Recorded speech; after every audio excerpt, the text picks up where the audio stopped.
Hey everyone, welcome to another Tableau tutorial. So I had a very interesting question that came up in one of my recent training sessions, which was, how do we know what precision to choose when displaying numbers in our visualizations? And the second part of the question was, is it possible to display varying decimal places for the same measure based on some criteria? So for example, if the profit is below 0, I want to display my values with 2 decimal places. But if the profit values are above 1,000, then we want to display 0 decimal places for the same measure. And so in this tutorial, I'm going to show you how to create a very simple calculation that will allow you to present your numerical data with different levels of precision, such as in this bar chart, where I'm displaying 2 decimal places for values below 1, 1 decimal place for values below 100, and 0 decimal places for values greater than 100.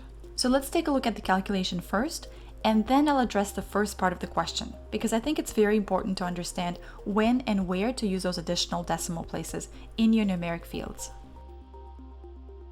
So here I'm displaying my profit values with 0 decimal places. Let's go ahead and create our calculation. So we're going to open up our calculation editor, and then we're going to create a simple if statement. So our statement is going to say, if the sum of profit is less than 1, then we want to round the sum of profit values to 2 decimal places.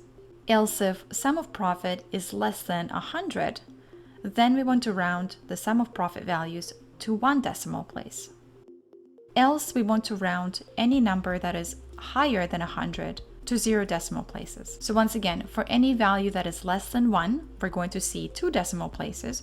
For any value that is less than 100 and up to 1 or equal to 1, we're going to see 1 decimal place. For any other values that are greater than 100 or equal to 100, we're going to see 0 decimal places. So let's take a look at this. So once we save our calculation, we need to drag it into our visualization and change the number format for the calculation. So right now it's set to automatic.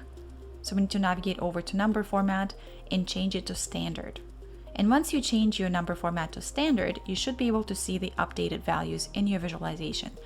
And so as you've seen, this is a very simple process. It requires just one simple calculation, but now you can display the same measure with varying levels of precision. All right, so when it comes to choosing the number of decimal places to display on your visualizations, you need to understand that your readers can more easily understand numbers with fewer decimal places. So for that reason, I would usually recommend not going beyond 4 numbers. So I would limit my decimal places to 2. You should also keep in mind that your data should be rounded appropriately, not too much and not too little, because excessive precision can swamp the reader and overcomplicate your story. So essentially what you want to do is you want to display all the information that you need in order to tell a clear and honest story. There are more specific guides that you can follow when it comes to reporting statistical data. So for example, use 1 decimal place if you are reporting means or standard deviations, and use 2 decimal places if you are reporting correlations, proportions, and p-values as well. So as a general rule, try to report as fewer decimal places as you can in your visualizations, because you want to make it easy for your end users to read and understand your data. So that is it for today's tutorial. Thank you guys for watching. Please feel free to share, like, and subscribe to support our channel.